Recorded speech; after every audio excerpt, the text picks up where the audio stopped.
Jnana-timirandasya Jnana-shalakaya Chaksharamritam Yena Tasmai Shri Namah.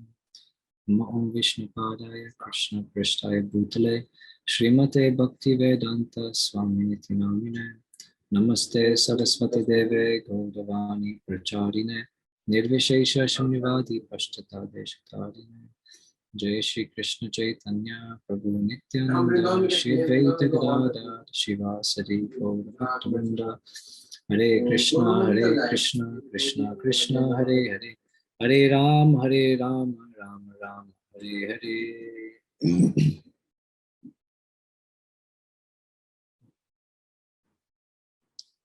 Hare Krishna.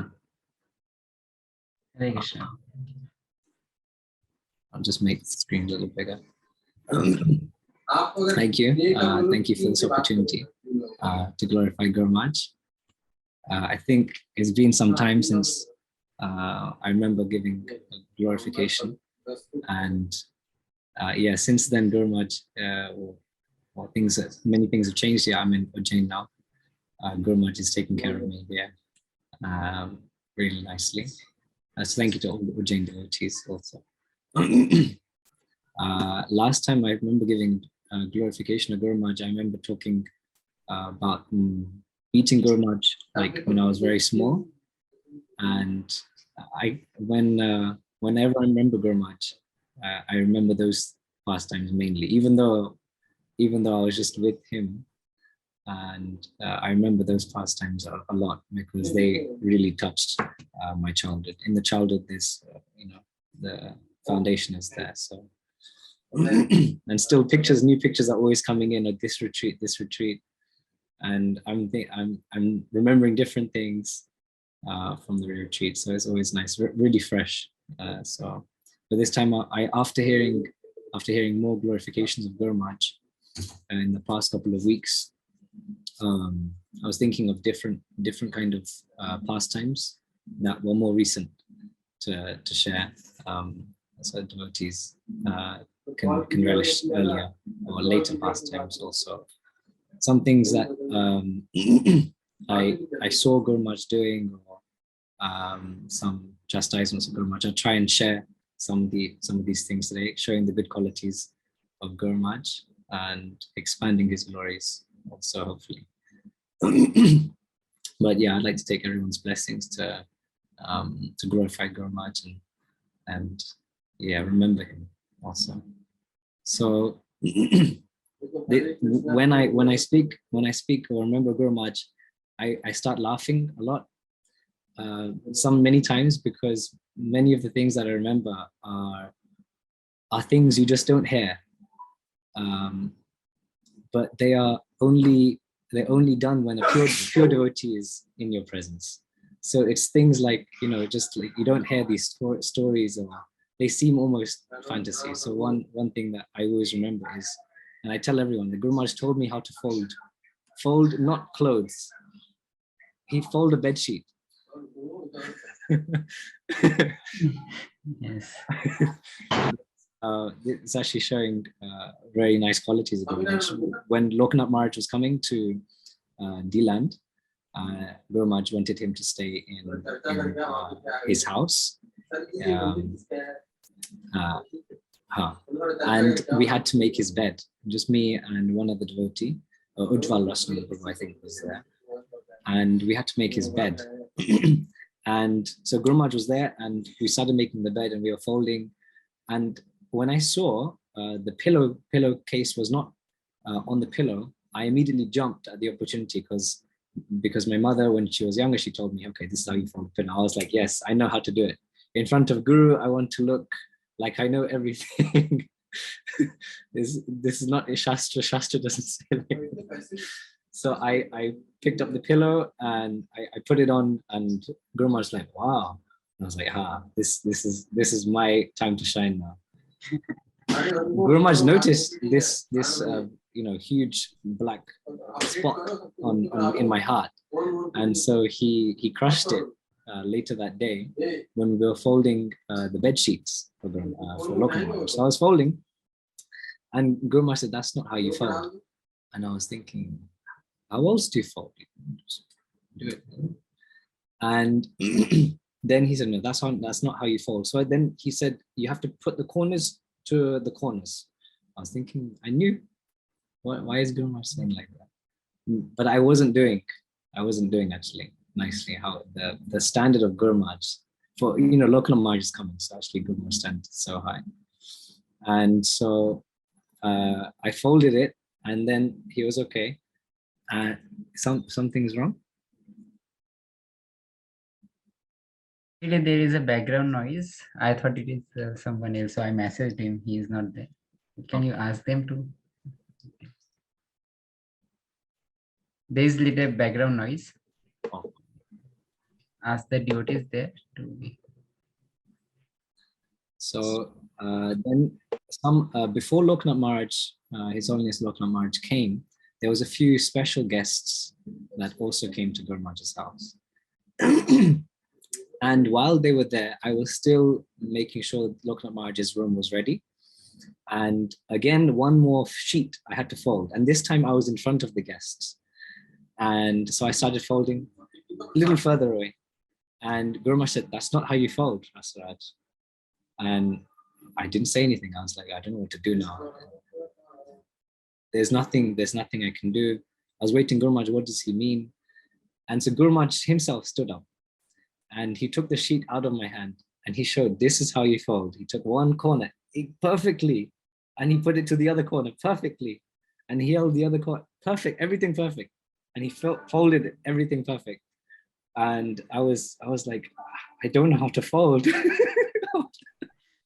I really don't know how to fold. So it's showing very wonderful qualities of Guru Maharaj. How yes, Guru Maharaj always says that now whatever you do it first class. So it is like that. Guru Maharaj practically shows that. Yeah, and this is a small thing. The tip of like the tip of a corner of a sheet is such a small gap actually of making a mistake. So he's showing his patience with me, and he's also wanting to cut my false ego in front of guests. Is very, very Guru Maharaj, very nice quality. Whenever guests around, is actually sometimes good to chastise disciples. I don't know, maybe guests also have some feeling, their guru this is how guru behaves. Maybe example is being said, but also how Guru Maharaj is like he's showing by example. That many times he showed by example. But this is exactly what an Acharya does. He comes to the forefront of the army. He leads the army, exactly how Guru Maharaj did. And if a fold is wrong, he will tell, no, this is not right. He also told me how to iron his clothes. He took the iron off my hand one time, and he showed, no, this is how to iron the clothes. I was taking 15 minutes to iron his clothes, I think. And he said, why are you taking so long? And so he did it himself. He took it, and then he showed me. Similarly, he showed me one time I was massaging Guru Maharaj, and I always struggled massaging Guru Maharaj. Never was there a time when I was thinking, yes, I've now got massage in one of my my spiritual resume. Okay, massage. No, I felt never with Guru Maharaj. I felt like, okay, now I know massage. Every single time I had an opportunity to massage Guru Maharaj, there was always some doubt in my mind. Am I doing it correctly? And similarly, every other time Guru Maharaj saying, maybe it's too hard, or okay, now you pulled out a hair, Rasaraj, why are you pulling hair? And that is very, very dangerous part of massaging the legs. But after watching, so he said one of his main instructions to me was learn how to massage. But one time when I was massaging, he said that's not, so full body massage, I started from the feet and I was working my way up. I was thinking you should start with the head in the beginning. And immediately the first time he said, start with the feet. And so I was working my way up, and I got to his arms here. And I just pressed, as you know, how we should press, how he's been teaching me how to press. And I did my best, how everyone should try. And he said, he stopped, he rolled over, he looked at me, he said, no, give me your arm. Okay. And he took my arm and he said, like this, Rasaraj, like this. And he was like lion, he's like pressing so hard. I couldn't understand what was happening. because I was so scared of what is happening that I couldn't take in the instruction. Later on, I understood what was going on, but he grabbed my arm and he said, no, like this. And he started massaging for maybe 10 seconds. He said, no, this is how you do. And I was thinking, what is the difference? I slowly was learning, but this is how patient he is. And this is also quality of real Acharya that he shows by example. So this is one quality I wish to point out, is that Guru Maharaj is showing everyone by example how he's walking, talking, acting. It does relate to one of the many other chastisements that I received, and mainly the theme when it came to chastising, when it came to the chastisements, there was mainly one theme, and Guru Maharaj knew that in my life this is what I'm doing wrong, and he was quite clear that Rasaraj, you need to learn this. And the first time I understood what he was trying to teach was when we were in Juhu, Mumbai, and we were staying in one Mataji's house. Mirabai Mataji. Mirabai Mataji. So Guru Maharaj, he went there a lot of times. He takes rest, he takes prasad. It's a very nice place for Guru Maharaj to just ease in his travels. And Mataji was always happy to cook for him and serve him. And so Krishna Kishore Prabhu at that time was there, and he actually taught me how to serve, or how to try and serve Guru Maharaj. He was showing by example. He was telling me this is how you do this there. And so he was taking rest in Mirabai's Mataji's house, and I've seen how Guru Maharaj takes rest and how Krishna Kishore Prabhu behaves when Guru Maharaj is taking rest. He normally takes a few things out. When Guru Maharaj is settling in a room, he opens up this item, he puts this item on the corner, this item on the shelf, ready for Guru Maharaj to feel comfortable whenever he needs. Okay, water is there. Okay, tissue packet is there. Okay, AC remote is next to the shelf, and all these, maybe some medicine pouch always comes out. So these details I was always noticing. I made lists, and so I started understanding, okay, this is how it works. So one time Krishna Kishore Prabhu, he was there. He was taking everything out of the bag, and then Krishna Kishore Prabhu came out. And usually when Krishna Kishore Prabhu comes out, he tells Rasaraj, it's your turn, you should go in, so I can massage Guru Maharaj.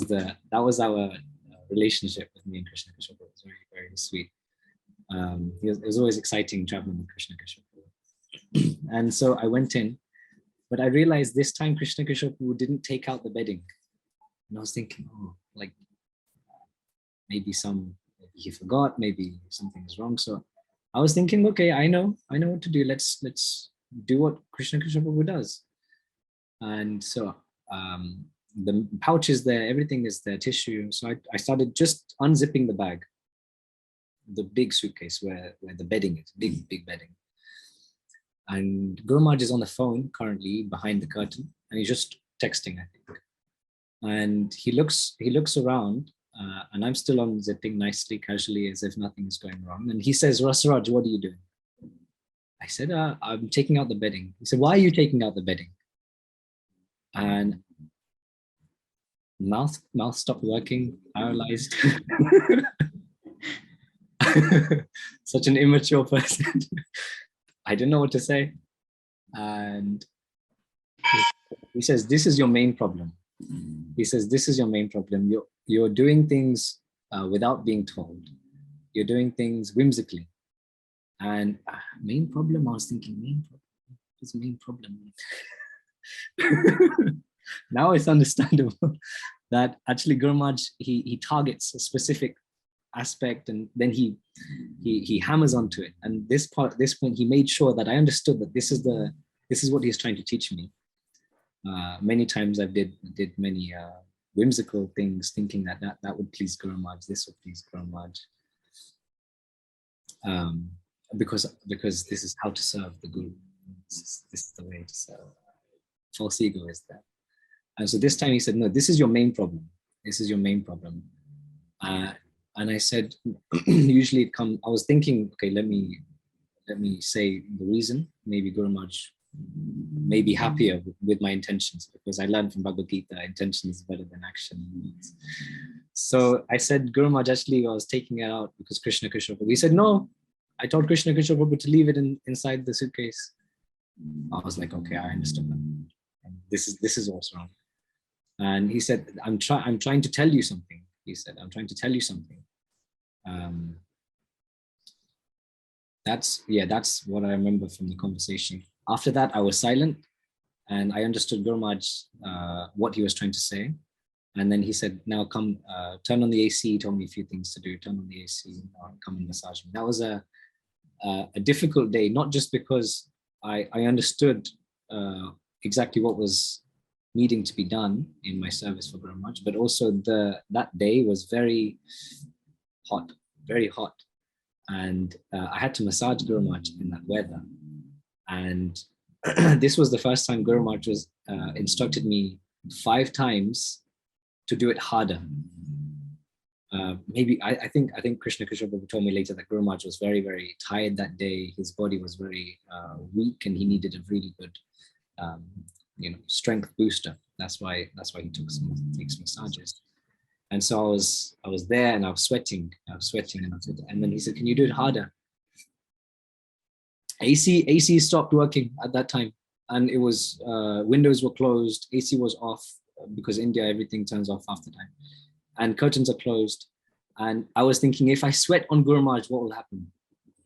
And I was thinking, okay, I should hold my hands here, and my head should be this way. So many different thoughts are coming into my mind. Okay, Yeah. I tried harder, and he said, can you go harder? I said, yes, Guru Maharaj. While I was still trying hard, I said, yes, Guru Maharaj, in trying to act like I was okay doing it harder. And so like this also. So that day I realized that Guru Maharaj needs a really good masseuse all the time. He was tolerating a lot of the time my massage. And when I saw people and devotees like Rasaraj Prabhu and Vishnu Jan Prabhu from Mayapur, one time I peeked in just to understand what Guru Maharaj is trying to teach, because he said to me to learn massage. So I was thinking, okay, I'll watch how Vishnu Jan Prabhu does. And so one time I peeked the room, and Guru Maharaj was taking rest, and Vishnu Jan Prabhu was on top of Guru Maharaj, and almost bouncing and pressing simultaneously, and a whole body. And I was, it was like a really rough massage. And I was thinking, this is completely different from what I'm doing. How is Guru Maharaj tolerating me? So Guru Maharaj likes the massage by him. Yeah. Vishnu Jan Prabhu. Yeah. And slowly, I can't come to that level. I never was able to tell Guru Maharaj that, why are you taking my massages, but he was still tolerating me. But yeah, then I learned what real massage is, and I tried, still didn't work. But this is one of the main things Guru Maharaj wanted his personal servants to learn. He told me 5 main things to learn, actually, and I've been hearing it with other personal servants of different Maharajas also. And I've come to the understanding that these are some of the main points that secretaries or personal servants should learn when serving the spiritual master, traveling with him. So one thing is to learn Mridanga, actually, because Guru Maharaj is going everywhere. Guru Maharaj plays harmonium, but it's rare. It's sometimes rare. You don't find a Mridanga player that plays 2-beat, or even a good Mridanga player. It's not rare. It's naturally actually quite common. So he did instruct me to learn Mridanga. And at that time I was playing the opposite way around on the Mridanga, the ulta direction. So so I started, now I play the other way, the right way, and I'm still trying to learn. Another thing he wanted me to learn personally, he said, obviously the massage I've been mentioning. Why? Because we're traveling with Guru, and Guru Maharaj really needs really needs a good masseuse with him all the time. The third thing is actually someone who knows how to cook. I couldn't understand why Guru Maharaj wanted me to know, but at the time I was in Diland, and he said learn from Indriyesh Prabhu, Radharati Prabhu. I'm not sure that's a quality of a personal servant that is needed, but Guru Maharaj mentioned 2 times for me to learn, but also mentioned that you should learn in general if you want to do a good program in ISKCON. You need 3 things: cooking, kirtan, lecture for a good program. And so we're trying to learn the qualities of Guru. So I think cooking was one of the other things that he wanted me to learn. And he wants his disciples to be like him. So we have to all become amazing cooks. And that's difficult for me. It doesn't work in my calibration. My mind doesn't work like that. But still I'm trying. I complained one time. I said to one of my seniors at the time when I was traveling, I was saying, I can't learn how to cook. I was giving my doubts. I was saying, Guru Maharaj asked me to cook. I can't learn. I'm trying so many times. So they assured me that these qualities, you don't have to be so stressed. These are qualities for your whole spiritual life. For example, even next life, this is the time to prepare for those next lives also when you're serving Guru Maharaj again. So it's to be practical when there's a personal instruction, that it doesn't necessarily mean to follow and be scared that you're not following straight away. The sincerity of wanting to follow and the determination to learn is more important than the capability to learn, because Krishna will give that certain quality in the time that it's needed. But the anxiety to learn is that which is needed, actually, the remembrance of Guru Swami. And so that was the so we have the Mridanga, massage, cooking. And we have one thing Guru Maharaj wanted me to learn was photography. Now, every secretary traveling with Guru Maharaj, and so many devotees are always asking, do you have this picture of Guru Maharaj in here? Where's his lectures? What's his program? How is Guru Maharaj doing? And so Guru Maharaj, I told Guru Maharaj, okay, before I did diploma in art, design, graphics, so he actually tested me. He did full tests. I think I mentioned it before. He did what is aperture? What is composition? What is composure? What is light? And I was like, I lost everything. Diploma forgotten. And Guru Maharaj, that's actually a very wonderful quality of Guru Maharaj, is that even though you know everything, Guru can take it from you at the right moment to make sure that you know who's in charge, actually. Otherwise, if we start saying, yes, this is how to do this photography, this is this angle, you can impress, you can make Guru smile, but that's not his job. His job is to make you into a pure devotee. His job is to cut your false ego. His job is to have fun with his disciples, with his playthings, his dogs. So yeah, one of these main points is photography. So Guru Maharaj told me as soon as I got to serving him, is to learn this, how to take photos, how to use gimbal, this balancing scary thing that always turns, and I was freaked out by that. And yeah, so I learned that, and then also how to take videos on a natural tripod. So this service actually got me to listen to more lectures, be closer to Guru Maharaj's personal servants, and I was in the front always, so I was getting a lot of absorption all the time. So this is very important for personal servant to learn, because there should not be a moment where Guru's Vani, Guru's pictures is not publicly posted for everyone to see the glory. Yes, I can relate to that, because many devotees ask me only if there is no pictures and like that. So I always contact secretaries, please share the pictures, please share the pictures. Yeah. Even if it's on a terrible phone, you just have to take photos. Yeah. So these things, I think there was one more I may have missed, but these 4 that are constantly at the back of my mind. Okay, you have to learn this, you have to learn this. And these are what these personal servants should learn, and it's for their benefit and for Guru's benefit simultaneously. And so these four were given to me, along with other things like don't be whimsical. But this is what I wanted to share. Do we have time? What is our time?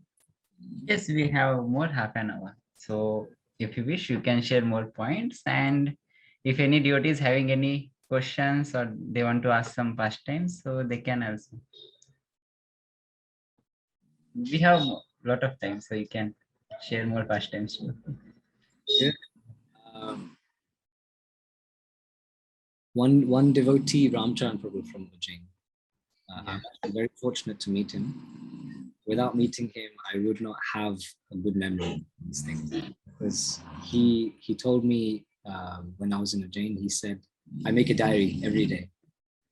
And from that day onwards, I was inspired to make a diary. So I have many of these things written down. So there is some more that I have just saved just in case. There was always one prominent topic that came up with Guru Maharaj, not publicly, mainly privately with a few of his personal associates. And being new in his service, I was always wondering what it was like to serve, Guru Maharaj.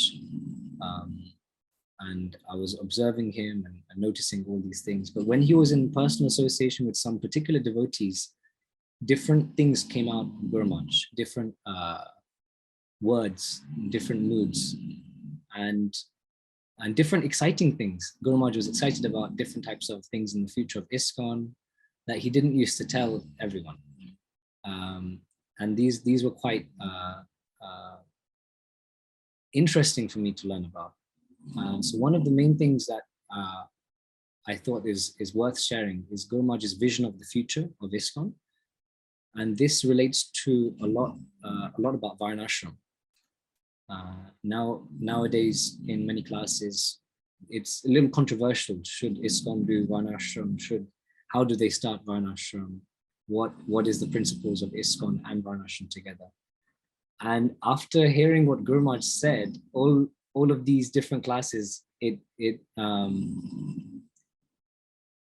they're almost insignificant for me, because Guru Maharaj gave such a clear one paragraph understanding of what it will look like, not what should look like, not what it can look like, not how to do it.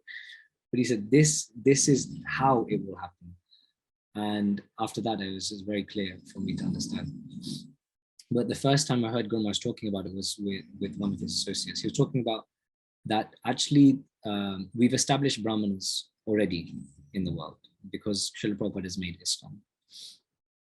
And the next thing is to establish Kshatriyas. So many times I was understanding, okay, what is Kshatriya? Guru Maharaj sometimes told Kshatriya is a person who needs to expand his jurisdiction with power, with force. And he gave the example of business people. They look like Vaishyas because they're into money, but actually they're Kshatriyas. They want to expand their force. They want to control, dominate, and like this. So actually that understanding came. But then he said one time in the back of a car in India, we were going to, I think we were in Calcutta. We were with Panihati Temple President Radha Prabhu. And he was mentioning, Guru Maharaj was mentioning one desire he had to make a story for people to watch or write a book. It was something along the lines of a creative activity. And he said that the basic general idea for this story is that a new political party will be started in ISKCON. And their political party would have Vaishnava qualities, moral qualities. And they will take that party and they will go further in politics and go towards election. And they will get such a close level where they're actually one of the participants who are possibilities to be elected. And he said the first time the elections start, our Vaishnav party will completely fail.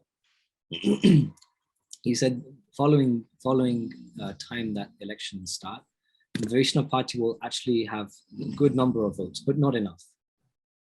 And then he said the third time that it will happen, the Vaishnav party would have such number of votes that everyone doesn't see all the other parties.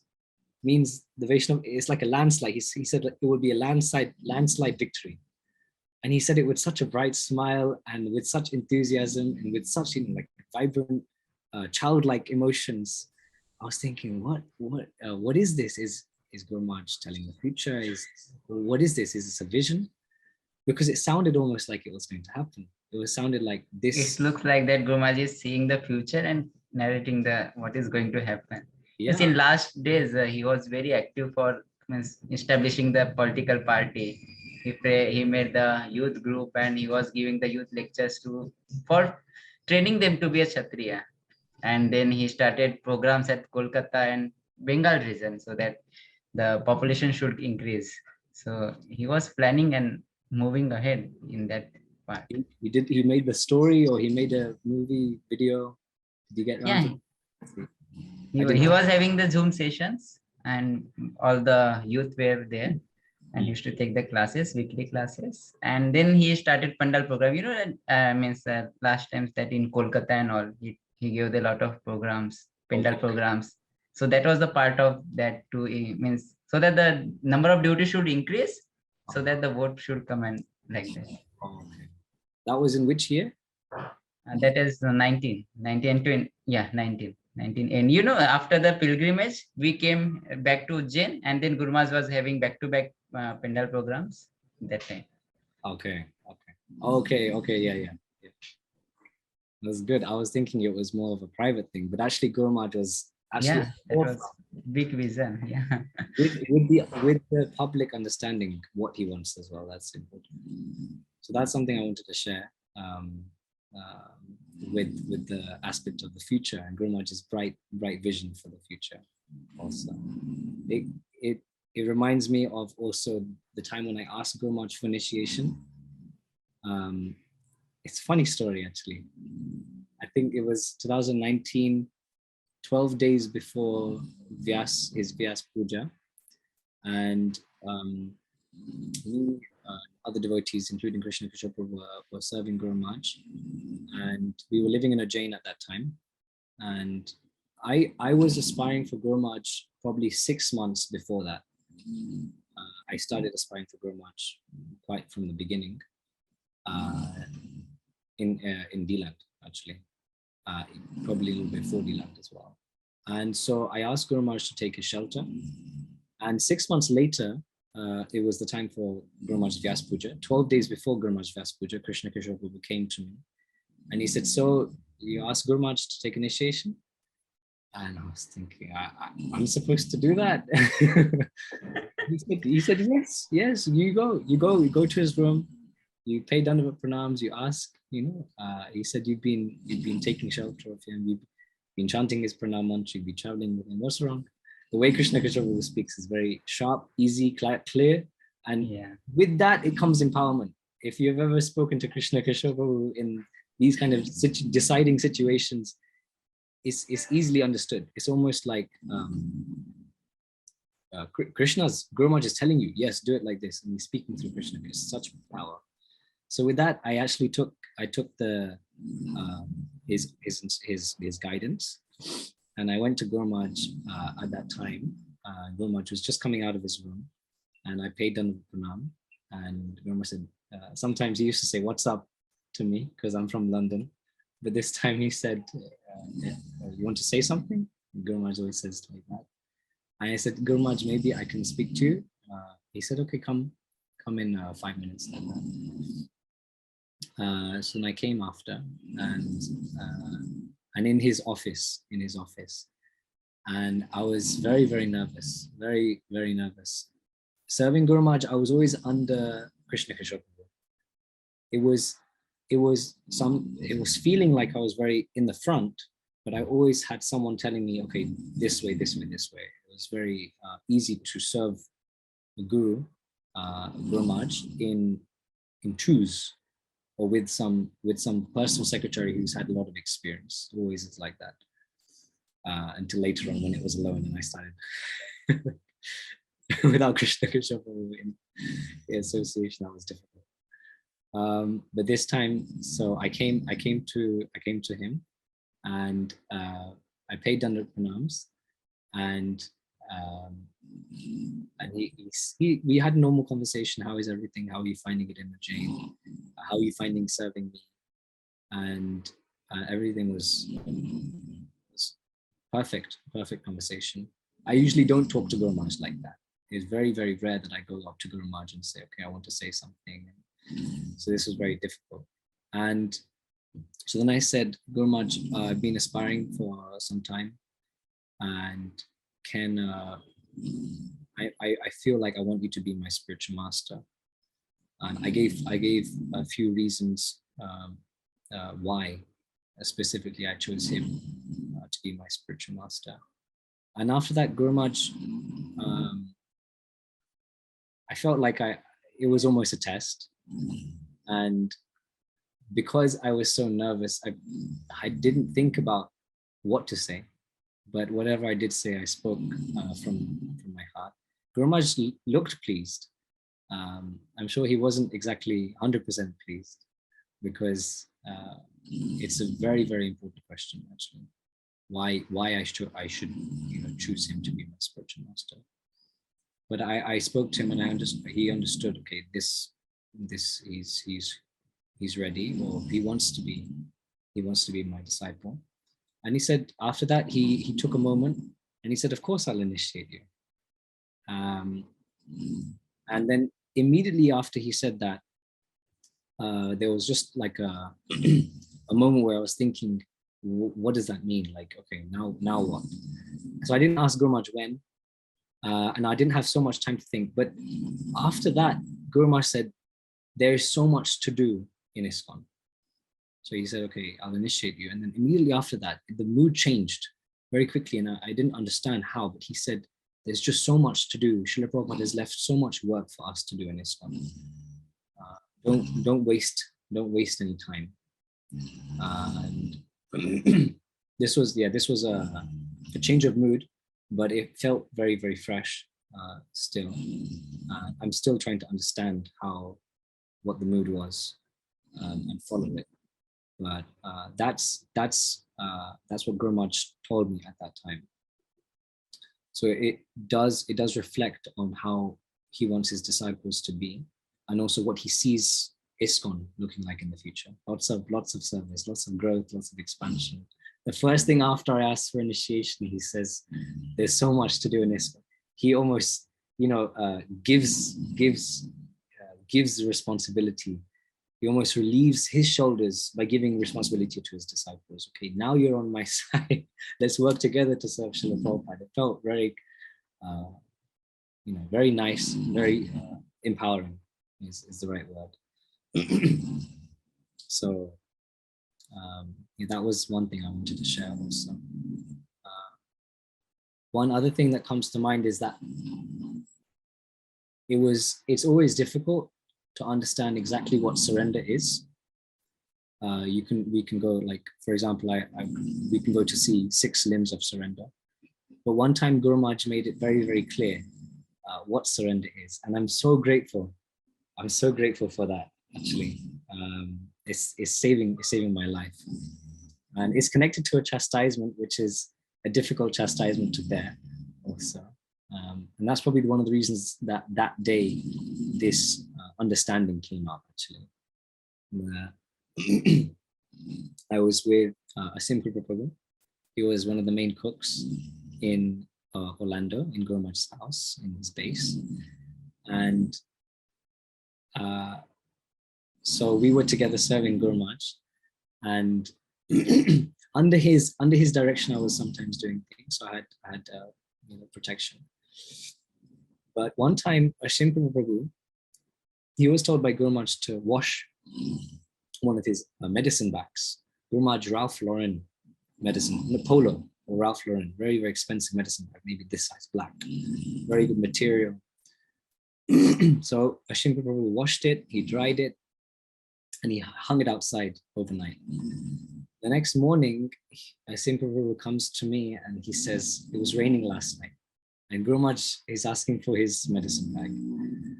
And he said, so then he says, okay, Rasaraj, you hold an iron and you turn it on full and you hold the medicine bag and you hold it there for half an hour like this. And I was thinking, that's like, okay, that's like the worst service in the world. I'm going to stand here for, I can't even, maybe I can listen to a lecture. So I started listening to a lecture and I was holding this.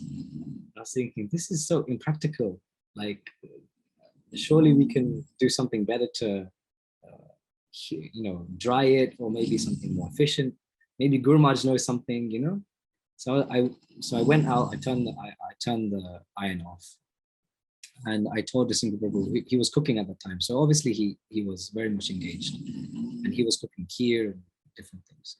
Every day was kheer and gobi, actually every day, every lunch, nearly every lunch. So I went to him and I held this bag and I said, this is useless. It's useless.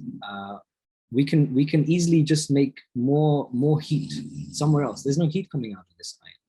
So there was Guru Maharaj, his first class base. He had like one of these electrical stoves. I was thinking, there's no fire, so it's just heat. So I said, let's turn this on. It's a good idea. So we turned it on and I held it up very high, and nice heat was coming out. It was drying nicely. I was thinking, this is going to be fast. No problem. Guru Maharaj needs it. Paka, Rasaraj, ki jai, done it, Rasaraj. And a Prabhu starts to talk to me. He says, naturally, and he's still cooking. And then he shows me his arm, and he says, I burnt my arm, maybe just like while cooking just now this morning. Look here, see. And as I was looking, my hand was coming down because I was concentrating on his arm. I was like, oh no, Prabhu, what happened? And my hand was coming down. Not so much. I had full control, but inside the bag there was the layer, which is called the inner side of the bag. You have the bag, and then it has one kind of pouch which it holds, and so it has two layers. You could say the bag has two layers. With every bag, with these things. So this other layer of the inside pouch just dangled out, and the tip of that layer touched the stove. And a Singh Prabhu said, okay, what are you doing? What are you doing? Hold your hand up. And then I was like, oh God, what did I do? And I looked at this pouch and there was a small hole, very, very small hole like this. I was thinking, I've just burnt Guru Maharaj's medicine bag. What to do? So we both looked at each other for about, I don't know, 1 minute, just staring at each other like, what did you do? What did you do? And we couldn't understand that actually that time was the best moment, or even before was the best moment to go to Guru Maharaj and say, okay, some mistake has happened, Guru Maharaj. What did we do? And I was thinking, no problem, we'll put some glue on the hole, no problem. We can put a patch on the hole and cover it up. Nothing happened. And so he said, okay, you do it. He gave full responsibility to me. So I made another hole from another bag, my bag, and I I patched it up basically. I was feeling bad. I burned my medicine kit. So then so then it was dry. It got dry very quickly, no problem. So it was dry, and Singh Prabhu during breakfast, during lunch after Guru Maharaj took prasad, it was our turn to take prasad, and Singh Prabhu took the bag. Before that he tongued it. He put it back on the line as if nothing happened, and then again he went outside, took the bag, and then he gave it to Guru Maharaj. And while giving it to Guru Maharaj, he was pointing at me while I was eating, and he was speaking in Bengali, and I was like, oh, this is the worst thing ever. And it's actually quite a painful experience, because I knew the chastisement was going to come, and I myself was taking prasad at that time, and I couldn't receive the chastisement appropriately because I was sitting down, and it is a very awkward situation for me to be in. Guru Maharaj, he said, this was you, Rasaraj? And I said, yes. While having prasad, I was thinking, let me just take some prasad. Nothing will happen. Krishna is here. I'll just take prasad. So I was mid meal, and Guru Maharaj said, "This was you, Rasaraj?" And I almost looked up, like, a meerkat. Yes, yeah, yes, it was me. little bit of a understanding that I was getting chastised. A little bit of prasadam still rolling around, and totally in a different understanding of how to receive or even speak to the spiritual master at that point. And he said, he was light, actually. He was very light. He said, this is not what you should do. You should always ask before you do things. And he said, this was quite an early chastisement. He said, don't do anything whimsically. So the first tip, don't do anything whimsically. This was one of the first times he said. And I said, please forgive me, Guru Maharaj, please forgive me. And then Guru Maharaj carried on, he left. Later that day, actually, it was connected to a different chastisement, but they're very, very similar. The other chastisement was me dyeing Guru Maharaj's clothes red. I got a little confused with this story. That's another chastisement. But actually, I wanted to bring the point out that day, sometimes Guru Maharaj gives a lot of chastisements to his disciples. And he knows himself that disciples who are in his service also sometimes feel bad. And so simultaneously, Guru Maharaj also feels bad. You can see he did it, actually. He actually spoke to us that evening on a different day. Now the chastisements were different, but one time he was chastising quite a lot that day. And in the evening, he brought all the devotees to his table without any prasad, just to sit down and have a meeting. So me, other devotees were there, Jagannath Charan, Prabhu, and all of them received a different chastisement that day, actually.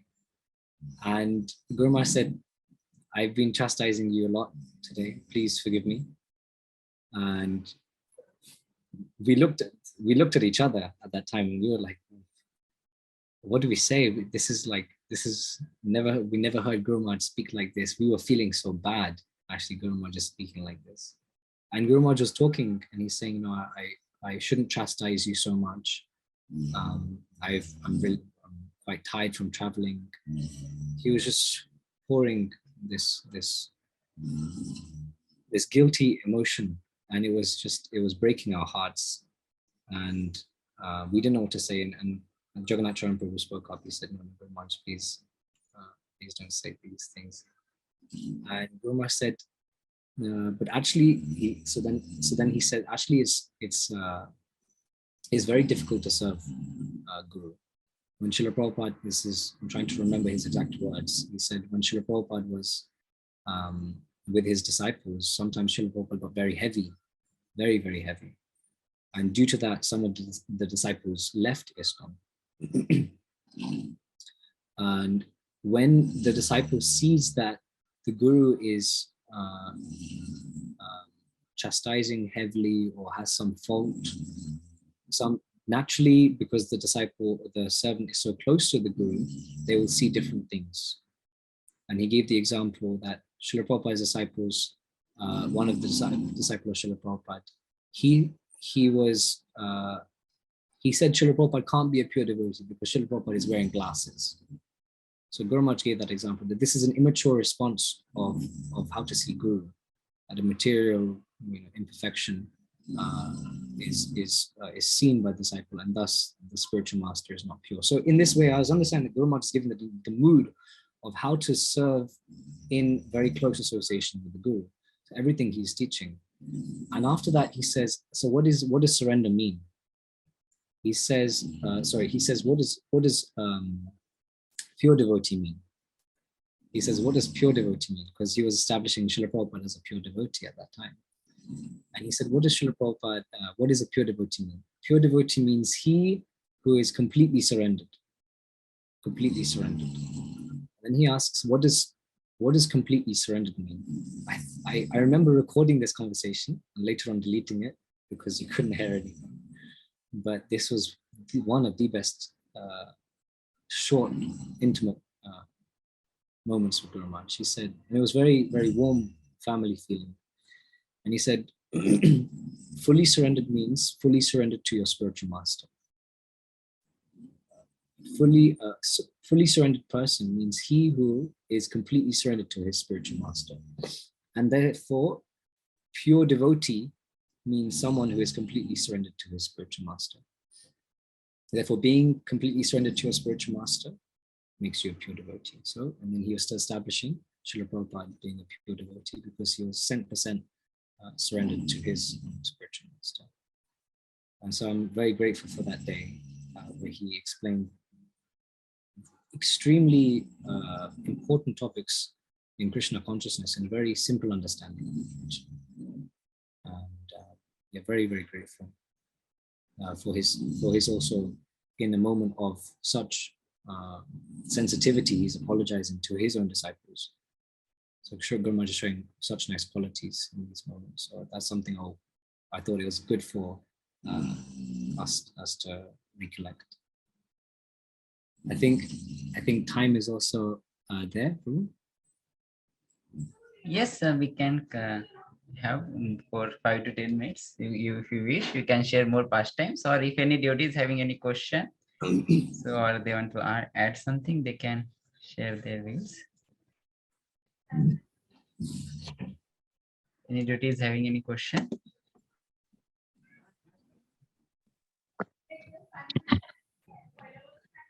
Yes. You want to ask something? Krishna. Hare Krishna. Hare Krishna.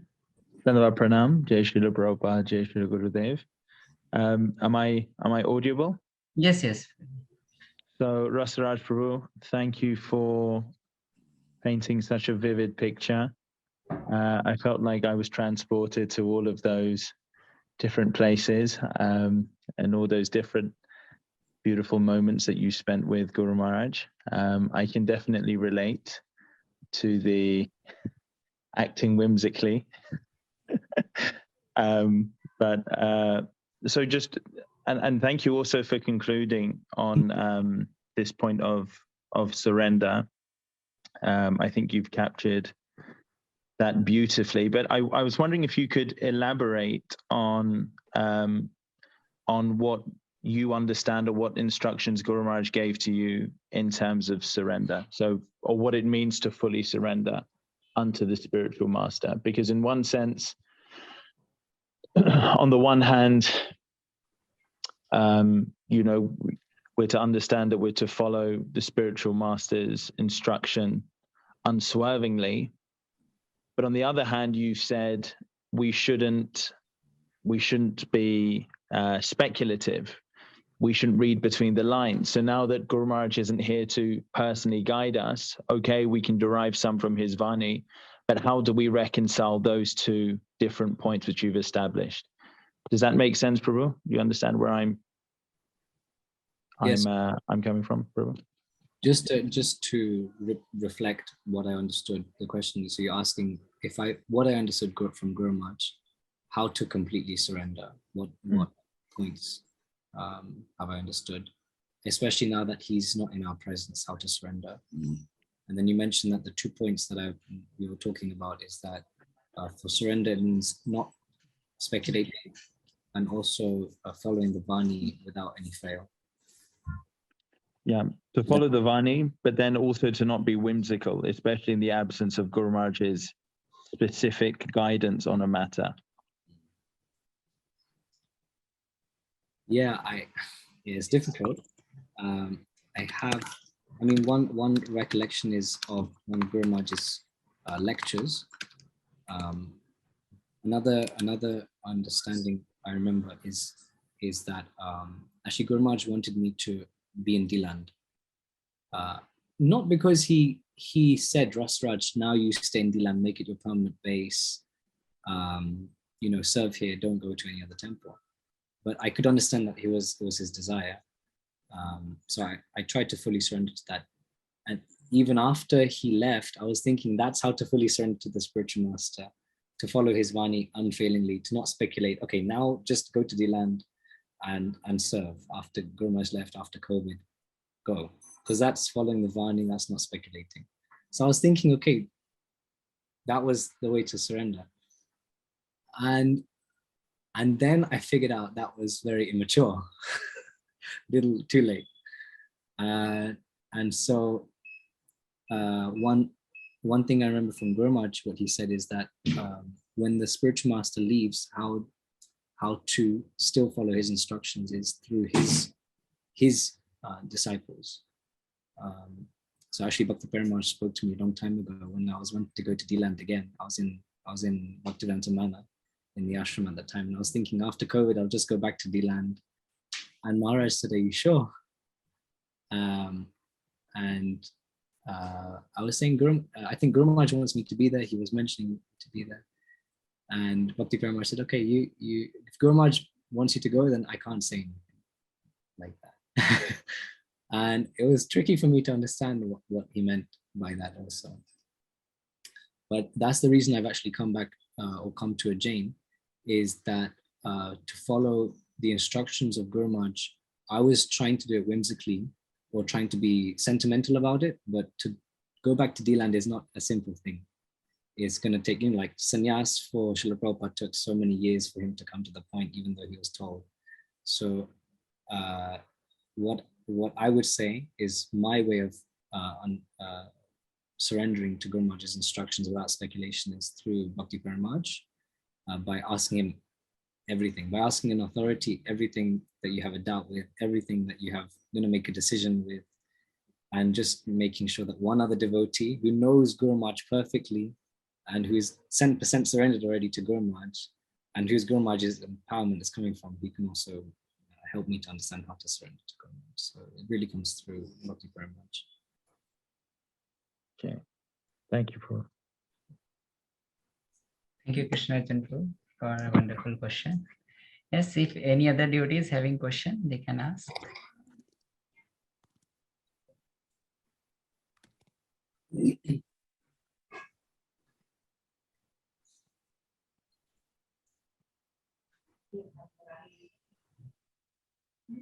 Okay, I think. Hare Krishna, Tarankanti Prabhu, it's Vinod Manjari. Yes, Hare Mataji. Krishna, Hare Krishna, obeisances Krishna. to all the devotees. I didn't fully grasp Rasaraj Prabhu what Guru Maharaj's instruction was on Varnashram, especially Kshatriya, developing the Kshatriyas. As we see, there is a lot of, especially in the UK, we had a lot of attacks between Muslim Hindus and there was in Bangladesh as well, and the need is for Kshatriyas. So I didn't fully grasp what Guru Maharaj said to you about Varnashram. If you could reiterate it. The story Guru Maharaj gave about the elections was one of the main instructions indirectly about Varnashram.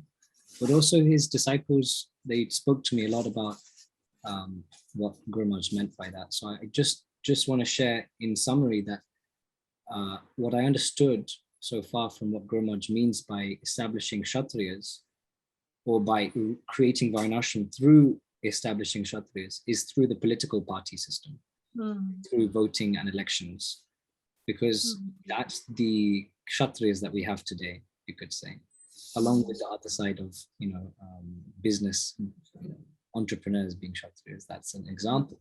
But the way things are controlled now is that political party. And so Guru Maharaj said, when Vaishnav morality or moral codes come into political party and in elections, we have already so many devotees in political parties.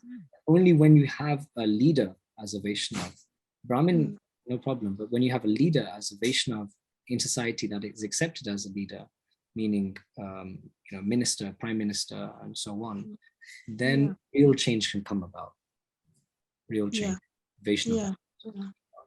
And to establish that, we need of what Tarankanti Krishna Prabhu was saying is that to teach devotees about morality, youth about politics, and grow them in that way. So there'll be more. Devotees should be in every sector, Guru Maharaj always said, in every aspect of life.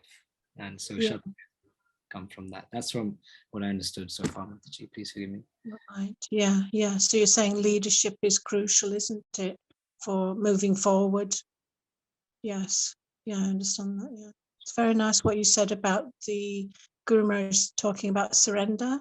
And I like the way you had answered it, that through our senior God brothers, we will learn that mood of surrender, because there are certain instructions Guru Maharaj gave us about surrender individually and collectively, which we have to endeavor to follow. But at the same time, now he's not present physically, then through the God brothers, we will learn, senior God brothers like Bhakti Charu Swami and all the others, that we will learn how to surrender and move forward. That's really nice. Yeah, thank you for that. Thank you. Hare Krishna. Hare Krishna. Thank you, Vinod Manjari Mataji. Wonderful question you asked. Yes, any devotee, if anyone having question, please come up with that.